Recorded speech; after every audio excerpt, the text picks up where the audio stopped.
তো আজ সারাদিন সব কাজ টাজ করে দুপুরবেলা মা আর আমি হয়ে গেছিলাম রেডি, আর রেডি হয়ে চলে যাচ্ছিলাম একটু ঘুরতে, বলবো না, গেছিলাম একটু রামগঞ্জে দাদিকে দেখতে, যেহেতু দাদির শরীরটা অনেকটাই খারাপ শুনলাম, দিদি ফোন করছিল, তো সেই জন্যে মা আর আমি যাচ্ছিলাম।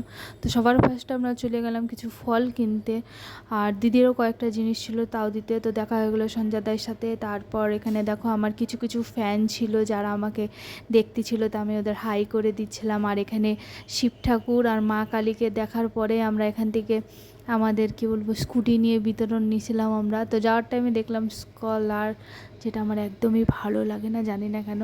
তো যাই হোক, রাস্তা ছিল খুবই সুন্দর কিন্তু ঘোলা, এই জন্যে কেন ক্যামেরাটা ছিল আমার মার হাতে, আর আমার মা অত ভালো ক্যামেরা ধরতে পারে না। আর এই দেখো আমাদের হিরোইনি একদম চশমা পরে, আমাকে তো হেলমেট দিছে, নিজে চশমা পরছে। তো দিদি বাড়ি পৌঁছে প্রথমে দেখে নিলাম এই কুচি পাই, এটা বলে নতুন সদস্য ওদের। তো যাই হোক, তো এদিকে ছিল লাড্ডু, আর আমরা হাওয়া খাই নিয়েছিলাম, প্রচণ্ড গরম ছিল বলার বাইরে একদম, মানে কি বলবো, সেদিন মানে সবথেকে বেশি একদম গরম পড়ছিল। আর তো দিদির ঘর তো পুরাই গরম। তো যাই হোক, মা এখানে খেলে নিচ্ছিলো এই পুচি পাটার সাথে। তো এখানে ছিল রাধা রানী গল্প করতে আসছিলো, আর এখানে লাড্ডু আমাকে আইনে দিচ্ছিলো জল খাইতে, কেন কী বলবো, আর আমার একদম শেষ হয়ে যাচ্ছিলাম আমি। তো এখানে দেখো বিড়াল আমার তেমন একটা পছন্দ হয় না, কেননা খামচি উমচি দিলে শেষ হয়ে যাওয়ার, আমি এতই খামচি খাইছি আর শুই খাইছি যে আমার এখন বিড়াল দেখলেই রাগ উঠে, আমি কুত্তা পালবো তাও বিড়াল পালবো না। তো যাই হোক, এই করে দিদি দিয়ে দিচ্ছিলো আমাদের এখানে খাওয়ার, যেহেতু আমরা বাড়িতে ওরকম রান্না করে আসি নাই।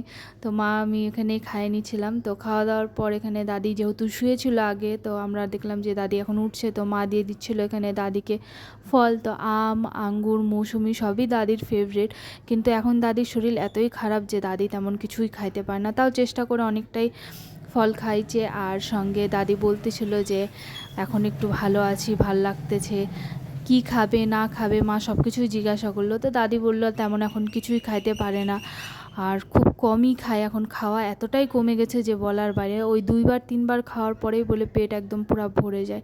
তো যাই হোক, দাদি এখানে ভালো একটু ফল টল খাওয়া করে নিচ্ছিল, আর এখানে মা জল দিয়ে দিচ্ছিলো, তো দাদি হাত ধুয়ে নিচ্ছিল। দেখতেই পাচ্ছ দাদি এখন কতটা শুকায় গেছে, আগে যে হিসাবে ছিল দাদি, মানে শরীর স্বাস্থ্য ছিল, তো এখন অতটাও নাই, নিজের জোরে কিছুই করতে পারে না।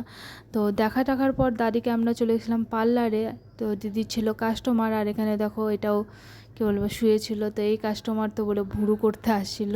তো যাই হোক, তা আমরা এখানে সব কিছু কমপ্লিট করার পর দিদির পার্লার করার পর আমরা চলে যাচ্ছিলাম সিধা একটু বাজার যাচ্ছিলাম এই কারণে, যেহেতু সামনেই মার টিভিটি অ্যাওয়ার্ড প্রোগ্রাম আছে, সেই জন্য কিছু জিনিস লাগতো।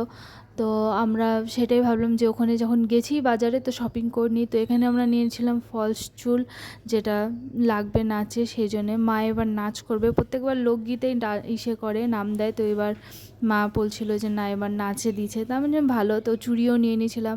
তো কেনাকাটি করার পর এখানে আমরা দিয়ে দিয়েছিলাম রওনা। আর বাড়ি আসার পর দেখো এখানে তো দিদির পার্সেল ভর্তিই ছিল, পার্সেলগুলো আমাদের বাড়িতে ছিল, তো সেগুলাই নিয়ে আসছি। তো এগুলার আনবক্সিং অবশ্যই ভিডিও দিব, আর সঙ্গে মার টিভিটি অ্যাওয়ার্ডেরও ভিডিও আসতেছে। তো আজকের ভিডিও এখানে দেখাবে, পরের ভিডিওতে টাটা।